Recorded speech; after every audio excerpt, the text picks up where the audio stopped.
$5 million emergency drive to help the Korean people. This money is needed more now than ever to help those poor people, a gallant race who has given everything in the past 3 years to victory. 1950년대 이 땅은 불길 속에서 신음하고 있었다. 전쟁의 포화가 온 나라를 집어삼켰고 수많은 사람들이 집을 잃고 가족을 잃었다. 1951년 4월 14일 제임스 에러드 벤 플리트 장군은 미 제8군 사령관으로 임명되었다.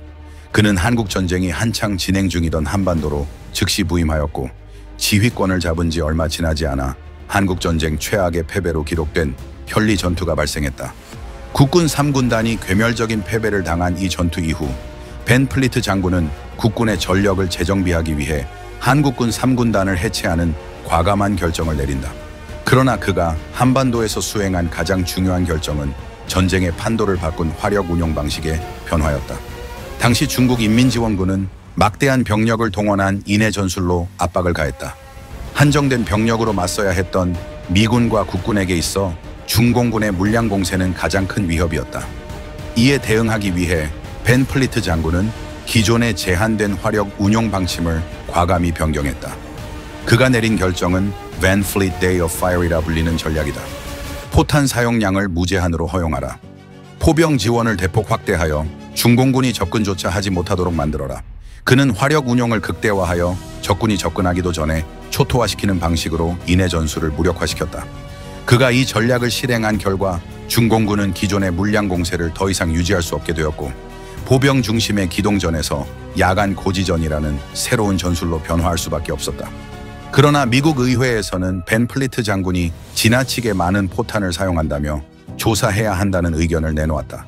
이에 대해 그는 단호하게 답했다.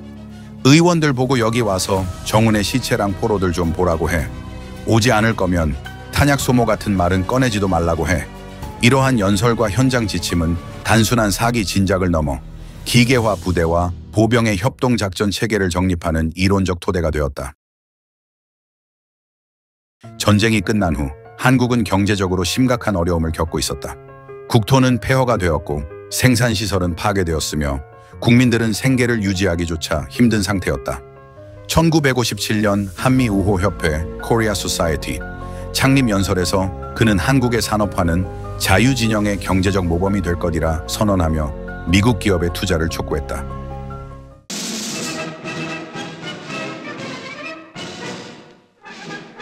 박정희 정부의 제1차 경제개년 계획이 발표된다. 하지만 미국 정부는 한국을 단순한 원조 대상국으로 바라봤을 뿐 장기적인 경제 개발을 위한 지원에는 소극적이었다. 미국 원조는 제한적이었으며 한국이 스스로 경제를 발전시키기 위해 필요한 대규모 차관과 투자는 허락되지 않았다. 이때 벤 플리트 장군은 한국의 경제 재건을 넘어 기적을 이루기 위해 적극적으로 나섰다. 벤 플리트 장군은 경제사절단 B팀의 팀장 이병철을 비롯한 한국 기업가들이 미국의 재계와 연결될 수 있도록 지원했다. 1962년 벤 플리트 장군은 미국 실업인단 모아 사절단을 꾸려 대한민국을 방문한다. 미국 실업인단은 록펠러, 로크웰 등등 메이저 정유사 대표들이나 볼루, 녹스사 등 제철사 등등 굴지의 기업이 찾아왔다. 당시 미국 정부가 경제개발 계획에 대한 의문부호를 띄워 차관을 해주지 않았기 때문에 미국 기업인들의 투자가 절실했다.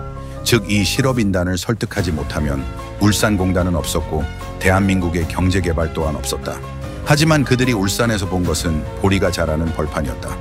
당시 울산군 대현면 예음 여천동 일대 어디에도 공단을 건설하고 외자를 유치할 기반시설이 보이지 않았다. 울산의 여관이라고 있는 곳은 도저히 누워서 쉴 수 있는 곳이 아니었고 대접이라 해봤자 오래 삶은 퍽퍽한 계란이 전부였던 그런 시절이었다. 어디에 어떻게 공단을 일군다는 것이냐는 그들의 질문에 정부 관료들은 속이 탔다. 그때 미국 실업단 단장으로 함께 온 벤 플리트는 한국인의 보릿고개와 근면성을 설명했다. 믿어라. 한국인의 성실성은 일본의 기적을 능가할 잠재력을 가졌다. 벤 플리트 장군은 대한민국의 미래를 믿어달라고 요청했다. 벤 플리트 장군은 자신의 인보증을 통해 투자자들을 설득했고 결국 울산공단에 기업인들이 투자하도록 결정하게 된다. 이것은 울산공업단지 지정 50주년 기념식에서 오원철 전 청와대 경제수석의 인터뷰 내용이다. 오원철 수석은 정부로부터 동탑산업훈장과 산업포장을 받았으며 경제개발계획의 주도적 역할을 해 박정희 대통령에게 국보라는 평가를 받은 인물이다. 나를 칭찬해주는 말 같네요. 나도 그렇게 생각합니다. 하지만 무슨 감회 같은 건 없어요. 우리 같은 기술자들은 실패는 안 했으면 좋겠다는 생각으로 죽어라고 뛸 뿐입니다. 반은 맞고 반은 맞지 않는 얘기입니다.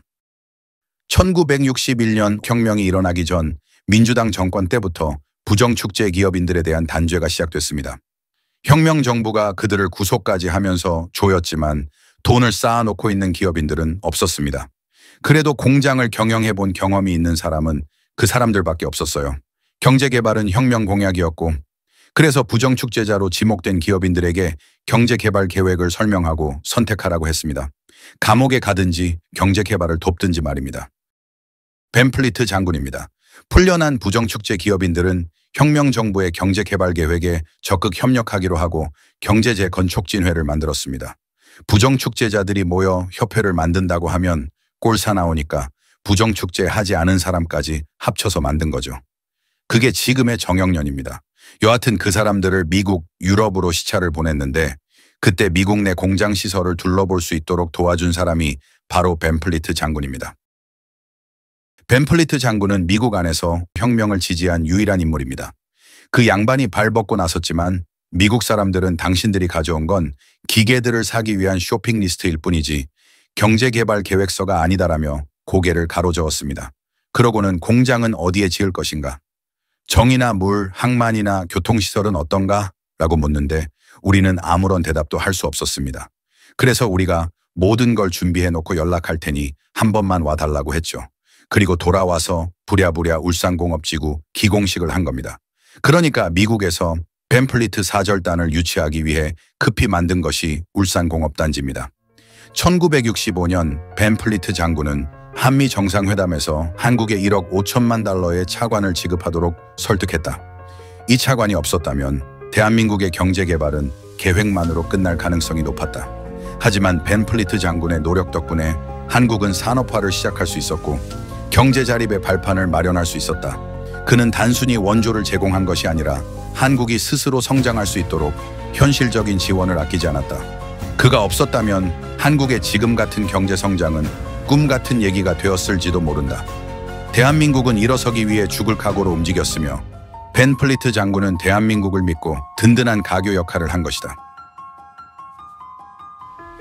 전쟁이 끝난 뒤에도 벤플리트 장군의 마음속 앤 한국이 떠나지 않았다. 그의 머릿속에 떠올린 것은 전쟁으로 부모를 잃은 아이들이었다. 그는 전쟁 고아들을 돕기 위해 직접 나섰고 1000명 이상의 고아들을 제주도로 보내 보호받을 수 있도록 지원했다. 제주도 고아원 시찰 때 벤플리트 장군은 이 아이들이 한미 우위에 살아있는 증거가 될 것이라는 발언은 전후 세대의 교육 지원 정책으로 확장되어 주한미군의 자원봉사 체계에까지 영향을 미쳤다. 뿐만 아니라 벤플리트 장군은 미국 방송에 직접 출연해 한국전쟁 이재민을 위한 기부금을 모금하기도 했다.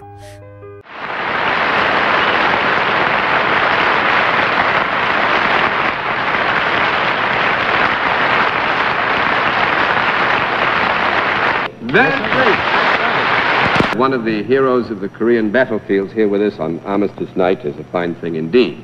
But I know also in New York and giving your fine energies and abilities to something that's much dearer to you at the moment than warfare, the warfare on the battlefields, and I think you probably will do us all some good if you'd let us know something about it. Yes, Mr. Daly. I'm appearing here tonight on behalf of the American Korean Foundation Fund's $5 million emergency drive to help the Korean people. This money is needed more now than ever to help those poor people, a gallant race who has given everything in the past 3 years to victory. On Tuesday, July 28th, the President of the United States is appearing on the screens of 14,000 motion picture theaters, plus every television and radio station in the country on behalf of this fund. Of the American Korean Foundation. Yes. You need $5 million, and I think probably nobody knows quite as well as you do, General Van Fleet, how sorely that money is needed and how very much we have a duty to help these people who have sacrificed so much. 그는 단순한 군인이 아니다. 그는 대한민국을 위해 평생을 헌신한 위인이다. 그는 마지막으로 한국을 방문한 것은 1975년이었다. 88 서울 올림픽에도 참석하고 싶어 했지만 고령으로 인해 끝내 오지 못했다. 그는 생애 마지막까지 대한민국을 걱정했다. 1992년 그의 100세 생일 기념 행사에는 조지 부시 대통령, 콜린 파월 합참의장 등 많은 인사들이 참석했다. 그는 그해 9월 23일 향년 100세로 세상을 떠났고 알링턴 국립묘지에 안장되었다. 한국은 나의 또 다른 고향이다. 내가 돌아가야 할 고향이다. 그는 군인이었고 대한민국을 일으킨 조력자였으며 한 시대를 만든 인물이다. 그가 남긴 흔적은 지금도 대한민국의 역사 속에 살아있다. 벤 플리트 장군, 그는 대한민국의 위인이다.